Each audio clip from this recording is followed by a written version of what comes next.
Hi friends, welcome to VAP பஸ்னி channel. இன்றைக்கி என்ன பார்க்க போகிறேன்னா, கோகுலாஷ்டமி ஸ்பெஷலாக நான் இன்றைக்கி இனிப்பு சீடை தான் பண்ணி காமிக்க போகிறேன். நிறைய பேர் இந்த சீடை பண்ண தெரியாமல் மேக்ஸிமம் கடையிலே வாங்கிடுவோம். நம்ம வீட்டிலேயே பண்ணாலும் நமக்கு நிறைய குவான்டிட்டி வரும். கடையில் நம்ம என்ன தான் வாங்கினாலும் காசும் ரொம்ப அதிகம். நம்ம வீட்டில் பண்ணும்போது நமக்கு அந்தளவுக்கு அமௌண்ட்டும் ஆகாது, செலவும் ஆகாது. ரொம்ப சீக்கிரமாக வேகமாக பண்ணிடக்கூடிய ரெசிபி தான் இது. ஆக்சுவலாக பார்த்தீங்கன்னா ரொம்ப சிம்பிள் தான் இந்த ரெசிபி. அதே மாதிரி பார்த்தீங்கன்னா இந்த சீடை பண்ணும்போது நிறைய பேருக்கு ஆயிலில் போட்டால் வெடிக்க ஆரம்பிக்கும். ஸோ அதுக்கு ஒரு சின்ன டிப்ஸ் தான் இருக்குது. ஸோ அந்த டிப்ஸையும் நான் வீடியோஸ்க்குள்ள சொல்ல போகிறேன். கண்டிப்பாக வீடியோஸை ஸ்கிப் பண்ணாமல் பாருங்கள். அப்போ தான் நீங்களும் உங்கள் வீட்லேயும் சீடை செஞ்சு இதே மாதிரி நீங்கள் செய்ய முடியும். கண்டிப்பாக வீடியோஸை ஸ்கிப் பண்ணாதீங்க. ஃபஸ்ட் டைம் சேனலில் பார்க்குறவங்களா இருந்தீங்கன்னா சப்ஸ்கிரைப் பண்ண கொஞ்சம் கிளிக் பண்ணிக்கோங்க. பக்கத்தில் இருக்கிற பெல் ஐக்கானை கிளிக் பண்ணும்போது ஆல்ன்ற ஆப்ஷன் கொடுத்தீங்கன்னா நான் போடுற வீடியோஸ் எல்லாமே உங்களுக்கு ஆன் த ஸ்பாட்டில் சேரும். வாங்க வீடியோஸ்க்குள்ளே போகலாம். நான் சீடை பண்ணுறதுக்கு இன்றைக்கி 1 கப்பு அளவு பச்சரிசி மாவு எடுத்திருக்கேன். இது பார்த்திங்கன்னா ரேஷனில் வாங்குகிற பச்சரிசி மாவு தான். பேக்கெட்லேயே நீங்கள் கடையில் நமக்கு இன்ஸ்டண்ட்டாகவே விற்கிறாங்க. ஸோ அந்த பேக்கெட் மாவு கூட நீங்கள் வாங்கி யூஸ் பண்ணிக்கலாம். நான் வீட்டிலேயே ரேஷன் அரிசியை வாங்கி நல்லா கழுவி மிஷினில் கொடுத்து அரைச்சிட்டு எடுத்து வச்சுருக்கேன். 1 கப்பு அளவுக்கு நான் இன்றைக்கி எடுத்திருக்கேன். அப்படின்னா 1/2 கிலோ நான் ரேஷியோ படி நான் பச்சரிசி மாவு எடுத்திருக்கேன். நெக்ஸ்ட்டு ஒரு 400 கிராம் அளவுக்கு நான் வெல்லம் எடுத்திருக்கேன். இதுதான் ரேஷியோ. 1/2 கிலோ மாவுக்கு 400 கிராம் வெல்லம் எடுத்திருக்கேன். ஃபஸ்ட்டு நம்ம பச்சரிசி மாவை நல்லா வறுத்துக்கணும். எப்படி வறுக்கணும் அப்படின்னா, நல்லா அந்த மாவை நம்ம எடுத்து போடும்போது ஒரு மாதிரி நல்ல வித்தியாசமாக இருக்கும். நம்ம அந்த மாவு கையில் தொட்டு பார்க்கும்போது அந்த மாவில் லைட்டாக நமக்கு சூடாக ஏறி இருக்கணும். அந்த சூடு இருந்துச்சுன்னா கூட போதும். நம்ம அதுக்கப்புறம் ஜலிச்சு நம்ம யூஸ் பண்ணிக்க போகிறோம். எப்போவுமே பார்த்திங்கன்னா இந்த சீடை இந்த பலகாரம் எது செஞ்சாலுமே மாவை மேக்ஸிமம் வறுத்துட்டு ஜலிச்சுட்டு யூஸ் பண்ணுங்கள். ஏன்னா நமக்கு பர்ஃபெக்டாக வரும். அப்போ தான். இல்லை நீங்கள் அப்படியே நீங்கள் சேர்த்திங்கன்னா கொஞ்சம் கஷ்டமாக இருக்குது ஜலிக்கிறதுக்கு அப்படின்னு நீங்கள் டேரெக்டாக சேர்த்திங்கன்னா வெடிக்க ஆரம்பிக்கும். இந்த மாதிரி வெடிக்காமல் வரணுன்னா மாவை வறுத்துட்டு அதுக்கப்புறம் ஜலிச்சுட்டு இந்த மாதிரி செய்யுங்க. அப்போ தான் கரெக்டாக இருக்கும். இந்த மாதிரி மாவை வறுத்துட்டு ஜலிச்சதுக்கப்புறம் பலகாரம் செஞ்சு பாருங்களேன், சூப்பராக வரும். டேஸ்ட்டும் நல்லாயிருக்கும். நமக்கு வெடிக்காமலே வரும். நான் எப்போவுமே இந்த மாதிரி தான் நான் செய்வேன். மாவில் லைட்டாக சூடானதுக்கப்புறம் இந்த மாதிரி எடுத்து ஜலிச்சுக்கணும். கை வச்சு நமக்கு பார்த்தாலே தெரியும் மாவு சூடாக இருக்கும். நல்லா ஆறுனதுக்கப்புறம் இந்த மாதிரி ஜல்லடையில் வச்சு இந்த மாதிரி மாவை ஃபுல்லாக ஜலிச்சு எடுத்துக்கணும். நம்ம ஜலிக்கும் போதே நமக்கு அந்த மேலே பார்த்திங்கன்னா நிறைய நமக்கு வேஸ்டேஜ் வர ஆரம்பிக்கும். இந்த வேஸ்டேஜ்னால தான் நமக்கு அந்த பலகாரம் வெடிக்கிறதுக்கு காரணமே. கண்டிப்பாக மறுபடியும் சொல்கிறேன், ஜலிக்காமல் மட்டும் இந்த மாவை மட்டும் யூஸ் பண்ணிடாதீங்க. இந்த மாதிரி பண்ணால் தான் நமக்கு பர்ஃபெக்டாக அந்த பலகாரம் நமக்கு வரும். ஸோ நம்ம மீதி இருக்கிற மாவை இதே மாதிரி நம்ம ஃபுல்லாக ஜலிச்சு நான் எடுத்துக்க போகிறேன். மீதி இருக்கிற எல்லா மாவையும் நான் ஜலிச்சு எடுத்துக்கிட்டேன். ஸோ இந்த வேஸ்டேஜ்லாம் நம்ம தூக்கி கீழே போட்டுறணும். ஜலித்த மாவு நம்ம அப்படியே கையில் எடுக்கும்போது நமக்கு அப்படியே உதிரி உதிரியாக நல்ல ஒரு மாதிரி அந்த மணலாக வரும். அந்த இது பார்க்கும்போதே இந்த மாதிரி ஜலிச்சு எடுத்ததுக்கப்புறம் தான் நம்ம அதில் சீடை செய்ய முடியும். அதே மாதிரி நான் இன்றைக்கி 400 கிராம் அளவுக்கு வெல்லம் எடுத்திருக்கேன். ஸோ இந்த வெல்லம் முழுகிற அளவுக்கு நம்ம வேறு ஒரு பாத்திரத்தில் தண்ணி சேர்த்து நல்லா கொதிக்க வச்சு நல்லா பாகு மாதிரி நம்ம எடுக்கணும். ரொம்ப பாகு மாதிரி எடுக்காதீங்க. நமக்கு இளம் பாவாக தான் எடுக்கணும். ரொம்ப பாகாயிடுச்சுன்னா நமக்கு மாவு இறுக்கம் கொடுக்க ஆரம்பிச்சிடும். ஸ்டவ்வை ஆன் பண்ணிவிட்டு அந்த வெல்லத்தை தூக்கி நம்ம ஸ்டவ் மேலே வச்சிடலாம். அந்த வெல்லம் முழுகிற அளவுக்கு மட்டும் தண்ணி ஊற்றினா போதும். இந்த வெல்லம் ஃபுல்லாக நல்லா மெல்ட் ஆகணும். பாகு வெல்லம் யூஸ் பண்ணிக்கலாம், நார்மல் வெல்லம் கூட யூஸ் பண்ணிக்கலாம். ஸோ இதுதான் போடணும்னு இல்லை, ஆனால் கரெக்டான ரேஷியோ படி மட்டும் போடுங்க.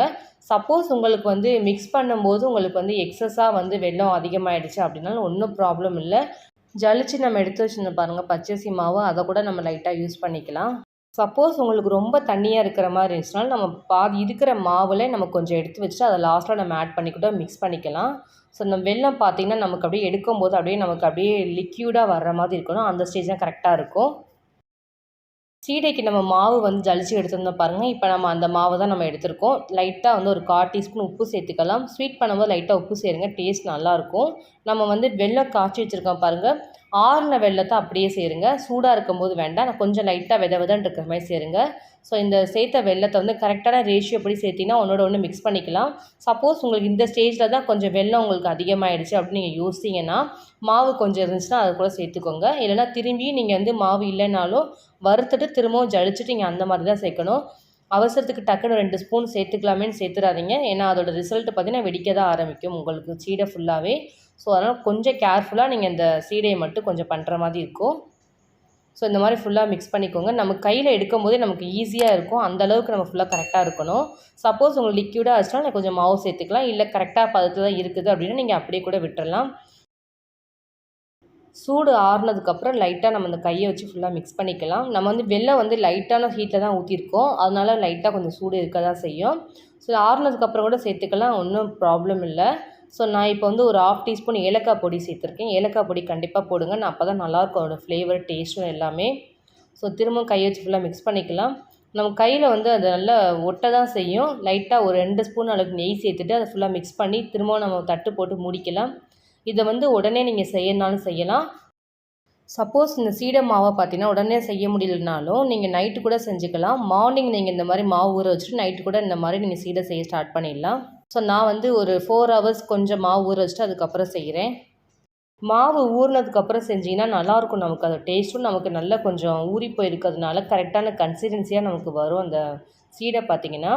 ஸோ நமக்கு வந்து நெய் தடவிக்கிறனால கையில் ஒட்டாது, நல்லா இந்த மாதிரி இருக்கும். இதை அப்படியே நான் தட்டு போட்டு மூடிட்டு கண்டிப்பாக ஒரு 4 ஹவர்ஸ் கழித்து நான் அதை ஓப்பன் பண்ணி பார்க்க போகிறேன். நான் 4 ஹவர்ஸ் தான் இதை ஊற வச்சுருக்கேன். ஸோ அதனால் 4 ஹவர்ஸ் கழித்து நான் ஓப்பன் பண்ணி காமிக்கிறேன் எப்படி இருக்குதுன்னு பாருங்கள். ஸோ இது 4 ஹவர்ஸ் ஆற வரைக்கும் நம்ம இது இப்படியே தான் இருக்கணும். நெக்ஸ்ட்டு வந்து நம்ம வந்து இந்த மாவில் மிக்ஸ் பண்ணுறது பொருளெல்லாம் நம்ம எல்லாத்தையும் ஒன்று ஒன்றா எடுத்து ஸ்டார்ட் பண்ணிடலாம். நான் வந்து ஒரு 50 கிராம் அளவுக்கு உளுந்து எடுத்துருக்கேன். இதுக்கு பார்த்திங்கன்னா கிட்டத்தட்ட ஒரு 3 ஸ்பூன் அந்த மாதிரி தான் இருக்கும். ஸோ இந்த உளுந்தை ஃபுல்லாத்தையும் நம்ம வந்து வெறும் பேனில் போட்டு நல்லா வறுத்து எடுத்துக்க போகிறோம். நெக்ஸ்ட்டு வந்து ஒரு பேன் நல்லா ஹீட் ஆனதுக்கப்புறம் இந்த எடுத்து வச்சுக்க உளுந்தை ஃபுல்லாக சேர்த்துக்கலாம். கரண்டி வச்சு ஃபுல்லாக இந்த மாதிரி மிக்ஸ் பண்ணிகிட்டே இருங்க, அப்போ தான் நமக்கு நல்லா ஈக்குவலாக நல்லா ஃப்ரை ஆகும். அந்த உளுந்தை பார்த்திங்கன்னா நல்ல கலர் சேஞ்ச் ஆகும். ரொம்ப இல்லை, லைட்டாக நமக்கு அது கலர் சேஞ்ச் ஆனால் போதும். கண்டிப்பாக வந்து உளுந்து போட்டிங்கன்னா தான் நமக்கு அந்த சீடையோட கிறிஸ்பினஸ் வரும், நல்லாயிருக்கும் டேஸ்ட்டுமே. இதை சேர்த்தா தான் நமக்கு அந்த சீடை வந்து பார்த்திங்கன்னா நல்லா மொறுன்னு நல்லாயிருக்கும், சாப்பிடும் போதும் டேஸ்ட்டாகவும் இருக்கும். அதுக்காக தான் நான் அதை சேர்க்குறேன். கரண்டி வச்சு ஃபுல்லாக இந்த மாதிரி ஃபுல்லாக மிக்ஸ் பண்ணிட்டே இருங்க. அப்பப்போ நமக்கு லைட் ரோஸ்டடாக ஆகும்போது ஸ்டவ்வை ஆஃப் பண்ணிவிட்டு நம்ம நல்லா ஆற வச்சுட்டு மிக்சியில் பொடி பண்ணி நம்ம எடுத்து வச்சுக்க போகிறோம். ஸோ நல்லா ஆறிடுச்சு. நெக்ஸ்ட் நம்ம வந்து மிக்ஸி ஜாரில் சேர்த்துக்கலாம். மிக்சியை நல்லா க்ளோஸ் பண்ணிவிட்டு ஃபைன் பவுடராக அரைச்சிக்கலாம். இந்த அரைச்ச பவுடரையும் நம்ம ஜலிச்சு நம்ம எடுத்து யூஸ் பண்ணிக்க போகிறோம். இந்த அளவுக்கு இருக்கணும். என்ன தான் நம்ம அரைச்சாலும் நமக்கு வந்து அந்த பவுடரில் வந்து கொஞ்சம் குறன்னு இருக்க தான் செய்யும். ஸோ இதை ஜலிச்சிட்டிங்கன்னா நமக்கு எல்லாமே சரியாயிடும். ஸோ அதே மாதிரி தான் நான் அன்றைக்கி பவுடர் ஃபுல்லாக எடுத்து நான் ஜலிச்சிட்ருக்கேன். எனக்குமே லைட்டாக அந்த உளுந்து பருப்பு வந்து குறன்னு தான் இருக்கும். ஸோ நம்ம ஜலிச்சிட்டா கரெக்டாகிடும். ஸோ இந்த மாதிரி ஜலிச்சு நம்ம எடுத்துருக்கோம். ஜலிக்கும் போது நமக்கு குவான்டிட்டி பார்த்திங்கன்னா இவ்வளோ தான் வரும். சீடை பண்ணுறதுக்கு நான் மாவு நல்லா உருட்டி வச்சுருந்தேன். இப்போ அந்த மாவை நான் தட்டு ஓப்பன் பண்ணி பார்க்குறேன். 4 ஹவர்ஸ் கிட்ட ஆகிருக்குது. இதை நான் தட்டை ஓப்பன் பண்ணி பார்க்குறேன். நல்ல சாஃப்ட்னஸோடு இருக்குது. இங்கே பாருங்கள், கையில் எடுக்கும்போதே நல்ல சாஃப்டாக இருக்குது. உடனே செய்யணும்னாலும் செய்யலாம், கொஞ்சம் நேரம் வெயிட் பண்ணி கூட நீங்கள் செய்யலாம். ஸோ நான் வந்து கொஞ்சம் நேரம் வெயிட் பண்ணிவிட்டு நான் அதுக்கப்புறம் தான் நான் செய்கிறேன். 3 ஸ்பூன் அளவுக்கு தேங்காய் பூ சேர்த்துக்கலாம். இந்த தேங்காய் பூ போட்டால் தான் நமக்கு அந்த சீடையில் வந்து ஃபுல்லாக நல்ல சாஃப்ட்னஸாக இருக்கும், சாப்பிடும்போது நல்லாயிருக்கும். ஒரு 1/4 டீஸ்பூன் அளவுக்கு திரும்பவும் ஏலக்காய் தூள் சேர்த்துக்கலாம். ஒயிட் எள்ளு நான் சேர்த்துருக்கேன் 1 ஸ்பூன் கிட்ட. கருப்பு எள்ளு கூட சேர்க்கலாம், நான் ஒயிட்டு தான் சேர்த்துருக்கேன். உளுந்து நம்ம வந்து வறுத்து ஜலிச்சு வச்சுருக்கோம் பாருங்கள், அந்த பொடி இந்த ஸ்டேஜில் சேர்த்துக்கலாம். ஸோ ஆல்மோஸ்ட் நம்ம எல்லாத்தையும் சேர்த்தாச்சு. இன்னும் பட்டர் நான் சேர்க்கவே இல்லை, லாஸ்ட்டில் நான் சேர்த்து மிக்ஸ் பண்ணி காமிக்க போகிறேன். இப்போ நம்ம ஃபஸ்ட்டு போட்டது எல்லாத்தையுமே நல்லா மிக்ஸ் பண்ணிக்கலாம். கையை வச்சு ஃபுல்லாக நல்லா மிக்ஸ் பண்ணிக்கோங்க, அப்போ தான் கரெக்டாக இருக்கும். நமக்கு அந்த தேங்காய் பூவு, நமக்கு அந்த எள்ளு எல்லாமே போட்டுக்கிறதுனால மாவில் ஃபுல்லாகவே நல்லா மிக்ஸ் ஆகணும். நமக்கு கையில் நமக்கு வந்து எடுக்கும் போதே நல்ல ஒரு சாஃப்ட்னஸோடு இருக்கணும் அந்த மாவு. சப்போஸ் வந்து உங்களுக்கு லிக்விடாக இருந்துச்சுன்னா நீங்கள் வந்து கொஞ்சம் கூட மாவு சேர்த்துக்கலாம். எனக்கு கரெக்டாக இருக்குது. அதே மாதிரி மாவு அதிகமாக இருக்குது, உங்களுக்கு வெல்லம் கம்மியாக இருக்குதுன்னு நினச்சினாலும் வெல்லம் லைட்டாக ஹீட் பண்ணி கூட அந்த பாகு தண்ணி லைட்டாக சேர்த்து இந்த மாதிரி ஃபுல்லாக மிக்ஸ் பண்ணிக்கலாம். ஸோ இது ரொம்ப லிக்விடாக இருந்து நீங்கள் போட்டிங்கன்னா உங்களுக்கு எண்ணெயில் வந்து திரியாகிடும், பிரிய ஆரம்பிச்சிடும். பொரிக்கும் போதே உங்களுக்கு சீடை நல்லா உடஞ்சி போயிடும். அதனால் வந்து மாவு வந்து நல்லா ஒரு கொஞ்சம் கெட்டியாகவும் இருக்கணும், அந்த மாதிரி பதத்தில் போடுங்க. ஸோ தேவையான அளவுக்கு நான் ரீஃபைண்ட் ஆயில் சேர்த்துருக்கேன், நிறைய சேருங்க, அப்போ தான் பொரிச்சு எடுக்க கரெக்டாக இருக்கும். எண்ணெய் நல்லா காயட்டும். நம்ம அதுக்குள்ளே திரும்ப நம்ம மாவில் வந்து 1 ஸ்பூன் பட்டர் சேர்த்துக்கலாம். ஸோ ஆல்மோஸ்ட் நம்ம எல்லாத்தையும் போட்டு மிக்ஸ் பண்ணிட்டோம். லாஸ்ட்டில் நான் 1 ஸ்பூன் பட்டர் சேர்த்து இந்த மாதிரி ஃபுல்லாக மிக்ஸ் பண்ணிக்க போகிறேன். பட்டர் சேர்த்ததுக்கப்புறம் நல்லா கையை வச்சு ஃபுல்லாக பிசைஞ்சு மிக்ஸ் பண்ணிக்கோங்க. ஏன்னா பட்டர் சேர்த்துருக்கிறதுனால நம்ம கொஞ்சம் லிக்விடாக ஆகும் அந்த இடத்துல, ஏன்னா ஆயிலாக இருக்கிற மாதிரி இருக்கும். ஸோ அதனால் கொஞ்சம் நல்லா கையை வச்சு ஃபுல்லாக அழுத்தம் கொடுத்து நல்லா ஃபுல்லாக ஸ்ப்ரெட் பண்ணி மிக்ஸ் பண்ணிக்கோங்க, அப்போ தான் கரெக்டாக இருக்கும். இந்த பட்ரு போடுறதுனாலையும் நமக்கு அந்த சீடை பார்த்திங்கன்னா நல்ல சாஃப்ட்னஸாகவும் இருக்கும், டேஸ்ட் நல்லாயிருக்கும், அதோட ஃப்ளேவர் போய். ஸோ அதுக்காக நம்ம பட்டர் சேர்க்குறோம். நெக்ஸ்ட்டு வந்து சீடையை ஃபுல்லாக நம்ம உருட்டி நம்ம எடுக்க போகிறோம். முக்கியமான வேலை இந்த சீடை உருட்டுறது தான். சீடை உருட்டும் போது பார்த்திங்கன்னா ரொம்ப வந்து ஃபுல்லாக கையில் உள்ளங்கையில் போட்டு திரட்டக்கூடாது. இந்த மாதிரி ஒரு 3 ஃபிங்கரால் இந்த மாதிரி கையை வச்சு லைட்டாக திரட்டி போடுங்க. ரொம்ப உருட்டாதீங்க, வெடிக்க ஆரம்பிச்சிடும். இந்த மாதிரி லைட்டாக திரட்டி போடுங்க. சும்மா லைட்டாக அப்படியே நம்ம அந்த 3 விரலாலே அப்படியே லைட்டாக உருட்டி போட்டிங்கன்னா போதும், கரெக்டாக இருக்கும். நமக்கு வந்து பார்க்கும்போது அங்கே உள்ள கோடு அந்த மாதிரி இருக்க தான் செய்யும். ஸோ அது வந்து பார்க்காதீங்க. ஏன்னா பொரிச்சு எடுக்கிறதுக்கு அந்த மாதிரி இருந்தால் தான் கரெக்டாக இருக்கும். வெடிக்காமல் நமக்கு வந்து நல்லா ஃப்ரை ஆகி நமக்கு வெந்து வரும், உள்ள மாவு இல்லாமல் வரும். இந்த மெத்தடில் பண்ணிங்கன்னா தான். ரொம்ப உருட்டி போட்டிங்கன்னா நமக்கு வெளியில் ஃபுல்லாக வெந்துடும், உள்ளே நமக்கு வேகாமலே நமக்கு இருக்கும். ஸோ அது மாதிரி பண்ணாமல் லைட்டாக அந்த மாதிரி உருட்டி போட்டுக்கோங்க. கோகுலாஷ்டமி ஸ்பெஷல்னாலே சீடை தான். அதுவும் இந்த மாதிரி நம்ம வீட்டில் இந்த மாதிரி பலகாரம் செஞ்சு சாப்பிட்டு சாமி கும்பிட்றது இன்னும் சூப்பராக இருக்கும். எங்கள் வீட்டில் நான் எப்போவுமே வந்து இந்த மாதிரி தான் நான் வீட்டில் செஞ்சு நான் ஒரு தடவை நான் சாமி கும்பிடுவேன். ஸோ அந்த மாதிரி தான் இன்றைக்கி நான் உங்களுக்கு வீடியோஸாக இன்றைக்கி நான் பண்ணி காமிச்சிட்ருக்கேன். பார்க்க தான் இதுக்கு ரொம்ப வேலை இருக்க மாதிரி இருக்கும். ஒன்ஸ் நீங்கள் செய்ய ஆரம்பிச்சிட்டா உங்களுக்கே இது ஈஸியாக இருக்கும்.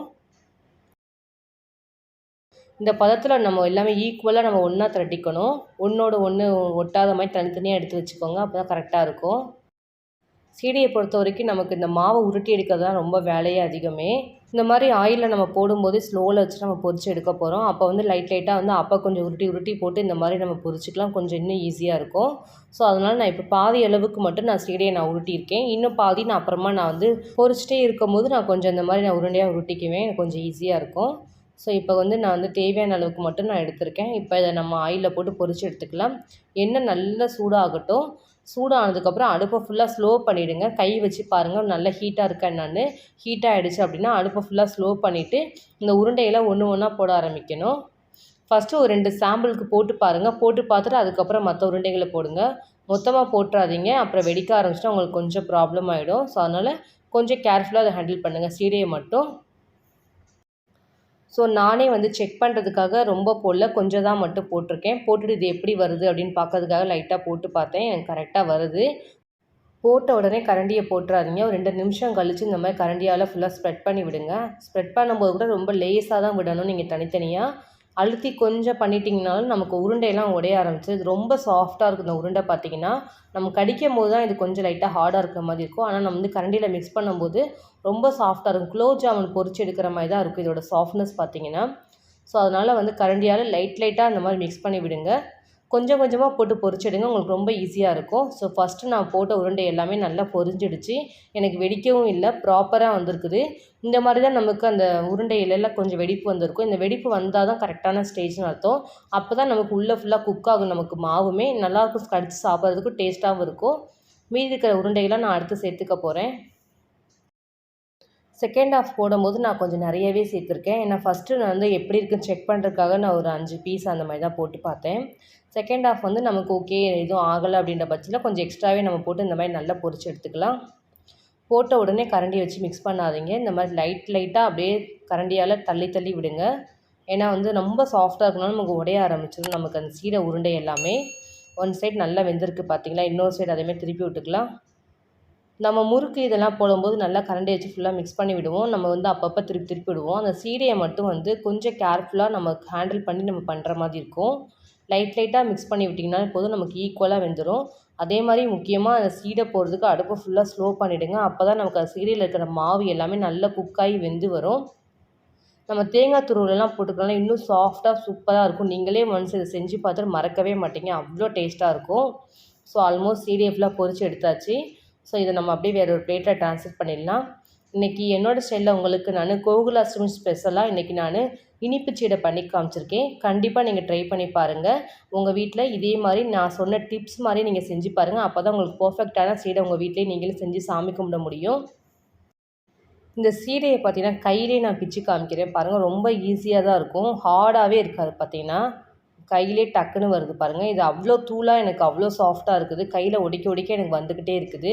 ரொம்ப ஹார்டாக இருந்துச்சுன்னா கையில் நம்ம பிச்சு கூட பார்க்க முடியாது, ரொம்ப கஷ்டமாக இருக்கும். எனக்கு அவ்வளோ சாஃப்டாக இருக்குது. இந்த மாதிரி பர்ஃபெக்டாக நீங்களும் உங்கள் வீட்டில் செஞ்சு சாமி கும்பிடுங்க. இதே மாதிரி நீங்களும் ட்ரை பண்ணி பார்த்துட்டு கமெண்ட் செக்ஷனில் எப்படி இருந்துச்சு சொல்லுங்கள். என்னோடய வீடியோஸ் உங்களுக்கு பிடிச்சிருந்துச்சுன்னா லைக் பண்ணுங்கள், ஷேர் பண்ணுங்கள், கமெண்ட் பண்ணுங்கள், சப்ஸ்கிரைப் பண்ணுங்கள். பக்கத்தில் இருக்கிற பெல் ஐக்கானை கிளிக் பண்ணிவிடுங்க. Thank you friends.